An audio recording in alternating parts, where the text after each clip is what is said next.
O próximo sócio que vai falar aqui agora é o Michel Lente.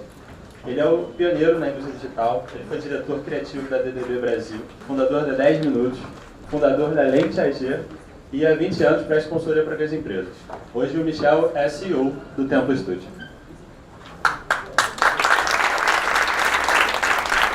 Ok. Obrigado. Que legal, hein? Muito legal. Hoje, o que eu queria um pouco falar para vocês e que é muito do que a gente está se propondo a fazer aqui, está estruturado em três partes, que é propósito, experiência e crescimento, que é o que a gente considera que é o grande desafio das empresas e do mundo de uma forma geral, mas aqui olhando um pouco o universo corporativo. Vamos olhar um pouquinho de contexto, né? Eu acho que, a Júlia já fez uma ótima introdução, mas, de qualquer forma, é importante a gente entender. E eu venho com esse viés, né, bastante forçado para o lado da publicidade, né? Eu venho do design, do digital, mas passei aí praticamente 18 anos trabalhando com publicidade com esse viés digital, até que um dia, já um pouco entendendo, já uns 4, 5 anos, a gente finalmente já sabia que isso ia acontecer, mas chegou um momento onde realmente a publicidade já não estava fazendo efeito nenhum, né? Porque a gente está efetivamente vivendo a era da recomendação, onde os produtos e serviços falam por si próprios, né? Eu acho que o Nubank é um grande exemplo, começou a fazer um pouquinho de campanha agora, mas quem conheceu esse produto provavelmente não conheceu ele através de uma campanha, conheceu na mesa, alguém botou um cartão roxo e falou, nossa, cartão roxo, bonito. Inclusive eles trocaram agora, o cartão está mais bonito ainda, e quem já tinha Nubank há mais tempo ainda não ganhou um cartão roxo. Outro dia eu reclamei, né, tuitei, falei, pô, cadê o cartão roxo? E os caras responderam com um GIF animado, que só me deixou mais fã da marca, né? Dizendo, poxa, você está desdenhando do seu roxinho, já vai chegar o seu, com um GIF animado, que eu nem me lembro o que era no Twitter. Absolutamente sensacional.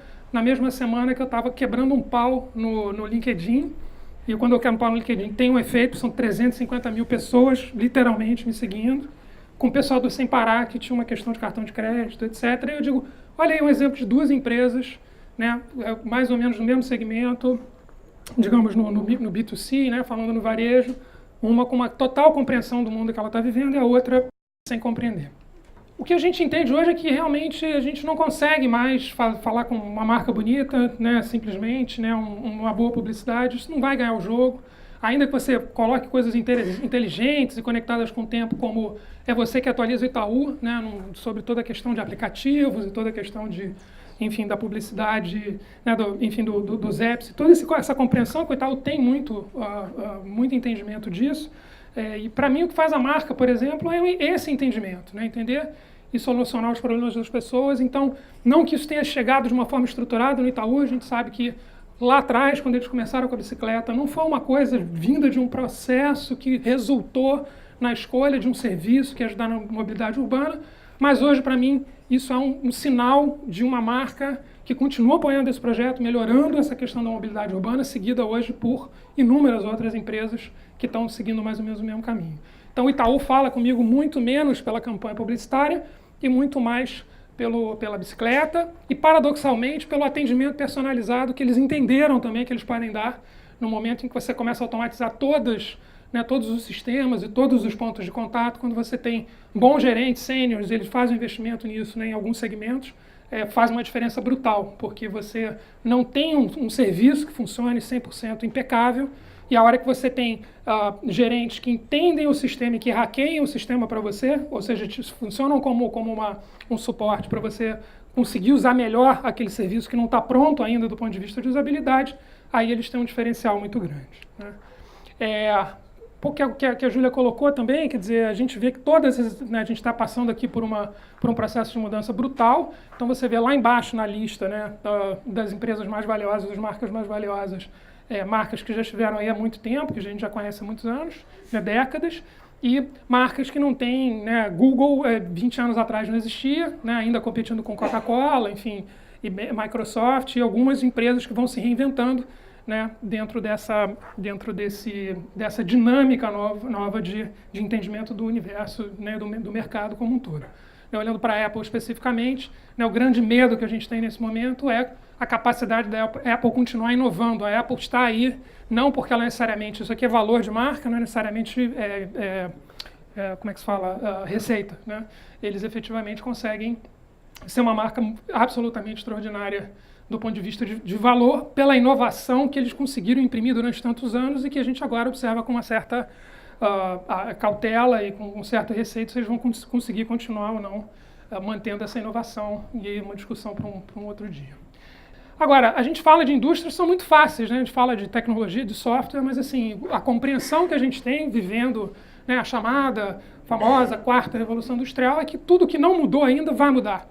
Né? Então, quando a gente fala de CPG, que é esse segmento Unilever, P&G, alimentos de uma forma geral, é um grande desafio, que você não consegue inovar necessariamente isso com software, pura e simplesmente. Como é que você traz software para inovar um sabão em pó? Provavelmente alguém vai aparecer ou a gente eventualmente vai ajudar nesse processo colaborativo com alguma empresa, mas não tem a menor dúvida de que isso aqui vai mudar. Isso aqui é uma coisa que a gente vai ver também mudança nesse segmento e nesse tipo de empresa. Né? Então, a gente está vivendo aí, né, essa chamada quarta revolução industrial, esse é o contexto que a gente vive. É um universo que são novos tempos, demandam novas estratégias sem dúvida nenhuma. Isso foi um lançamento da Apple essa semana, eles fizeram pela primeira vez na sua história um lançamento, um anúncio, né, de produto, de novidades que não tinha nenhum produto, eram só serviços, né, com bastante pressão aí, enfim, do ponto de vista de mercado. Mas a gente vê empresas que foram segurando, né, relutando o máximo possível dentro de um modelo tradicional, entendendo que não tem saída. Né? Grande aposta da Globo nesse momento é né, a plataforma do streaming, assim como várias empresas produtoras de conteúdo, pela compreensão pura e simplesmente de que não tem saída. Né? É outra empresa, como a gente viu todo o sistema de mídia tradicional ruir no Brasil e fora do Brasil. Vivemos um momento onde a gente tem esse buraco, porque o modelo tradicional não remunera mais as empresas produtoras de conteúdo, em especial, né, a produção de jornalismo. Ao mesmo tempo, a gente nunca precisou tanto de fontes confiáveis. Né? Então, a gente vai precisar sair do outro lado com novos modelos, né? Enfim, que a gente começa a acompanhar, né? Enfim, aparecendo aí em estruturas novas. Então, a Globo vai acabar dentro dessa estrutura, dessa nova fase? Sem dúvida nenhuma, não. Agora, a empresa que sai do lado de lá é uma empresa que a gente não sabe qual é. Não tem a menor dúvida de que eles vão conseguir se reinventar, já estão nesse processo. O que sai do lado de lá é uma grande incógnita.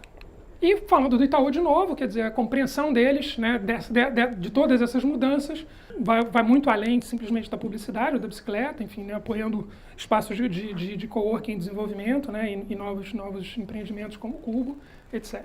Né. Cada empresa que a gente vê agora, dentro desse panorama, precisa saber como é que vai se encaixar nesse novo cenário, né, um cenário bastante complexo. Né, a Netflix reinou bastante durante alguns anos, trouxe um modelo novo e agora vai entrar numa fase muito complicada com a chegada de Disney+. A própria Apple está anunciando um novo serviço de streaming com um pouquinho diferente, a Amazon. Então, o que era digamos, um oceano azul, né, para usar um jargão, para a Netflix, não vai continuar sendo nos próximos anos. Dentro dessa história, quer dizer, quando a gente fala de propósito e de missão, a gente começa a entender que o propósito e a missão dessas empresas, de uma forma geral, precisa ser encontrado e, normalmente, ele está atrelado a uma solução de problema. Então, quando a gente fala de Uber, né, eles têm a visão, né, de um transporte tão confiável quanto água corrente em qualquer lugar para qualquer pessoa. Mas isso vem oriundo não de uma marca desenhada num estúdio de design muito bonito, que já sai ali com um propósito todo resolvido, né, quando a gente fala propósito de marca, mas entender que propósito, no final das contas, é identificar um problema e você efetivamente ser útil na solução desse problema. Né? E essa é a pergunta que todas as empresas precisam se fazer, não é o propósito, é que problemas elas têm capacidade, né, e podem efetivamente solucionar, como a entrega agora em 2 horas da Amazon Prime Now, enfim, várias outras coisas que a gente está acompanhando por aí. Quando a gente fala de marca, a gente está falando basicamente de experiência. Né? Cada experiência conta. Então, quando eu falo com o Nubank no Twitter, ele me responde com um GIF animado, entendendo o perfil de público, entendendo quem eu sou, né, e me responde na mesma moeda, eu tenho uma experiência fantástica. Quando eu tenho um problema no meu cartão de crédito, né, que é um cartão de crédito perdido, cancelado, e você começa a ter aquela coisa de passar em todos os serviços que você assinava, aí você lembra que você assina um monte de coisa que você não renova mais. É excelente quando você recomenda, cancelem seus cartões de vez em quando. E você pega um cara que não está pronto para você trocar um cartão de crédito, né, e manda uma empresa de cobrança te cobrar R$63, quando você gasta 200 e pouco em média no mês, com os caras todo mês, é de uma falta de visão absolutamente gigantesca. É culpa de alguém? É sistêmico. O cara não está conseguindo enxergar essa ponta da cobrança como uma questão de experiência e de construção de marca. Ela faz um excelente trabalho de publicidade, mas na hora que tem um atendimento específico para fazer para um cliente, não consegue ter essa visão ainda. Então, quando a gente fala de experiência, hoje tudo absolutamente conta. Do aplicativo ao atendimento telefônico, passando pelo Twitter, né, e aqui tem muito espaço, né, se fala muito em aquisição de clientes, retenção de clientes, mas ainda se toma muito pouco cuidado quando a gente está falando em atendimento. Né? Isso não chegou na ponta que você está falando com o seu próprio cliente, o seu cliente muitas vezes vai embora por causa de um mau atendimento. Então, todo o seu esforço, o seu custo de aquisição vai pelo ralo. Né? E a gente começa a ter cada vez mais interfaces, sejam elas humanas ou artificiais. Né? Não sei quem viu, hoje não tinha tempo para isso, mas tem um vídeo que já tem um ano e meio, pelo menos, mas que é do Google Duplex, que é o Google, um assistente virtual falando pelo telefone, marcando um cabeleireiro para uma cliente, e é absolutamente extraordinário a naturalidade, como é que isso está funcionando, como está avançando, e a gente ainda está no começo. Né? Então, toda essa interface, né, repensar a Amazon com toda a coisa do varejo lá fora, né, começando a efetivamente chegar nos pontos de atendimento físicos e repensando essa experiência, porque ela, sem dúvida nenhuma, vai se manter, mas vai ser, a partir de agora, uma outra linguagem. Né? Essa construção de marca, ela vai se dando. Eu sou assíduo da Gol, diamante, viajo há muitos anos com os caras e continuo conseguindo me surpreender com a própria experiência do check-in. Né, claro que a parte operacional é essencial, mas né, quando a gente fala, né, do preço também, mas no final das contas tem outras coisas que contam. Agora, nada adianta você ter uma estratégia legal, um propósito, resolver um problema, né, e ter uma boa experiência se você está circunscrito a 12 clientes ou 14 clientes. Então, a parte de crescimento entra numa coisa muito importante também. Né, a gente olha para a propaganda hoje não como a responsável pela construção da percepção que o cliente vai ter de determinado produto ou serviço, porque não adianta, e uma grande frustração que eu vinha tendo nos últimos anos, era fazer um trabalho de marketing, de comunicação, fazer boas campanhas para um produto ruim. Eu dizia, eu só estou levando essa experiência ruim para mais gente, não vou resolver o problema do cliente, era muito frustrante nesse sentido. Né? Mas, ao mesmo tempo, quando você tem um bom serviço, é importante você trazer a propaganda e ir para o radical, para a etimologia da palavra propagar, fazer com que a propaganda efetivamente faça com que isso chegue para mais pessoas, com que ela consiga trabalhar o crescimento, né, do que você está oferecendo, né? Fazendo com que mais e mais pessoas conheçam, né? Promovendo o contato entre marcas e pessoas através da experiência. Então, a experiência, né, como a Júlia colocou, é cada vez mais importante, cada vez mais absolutamente essencial. Né?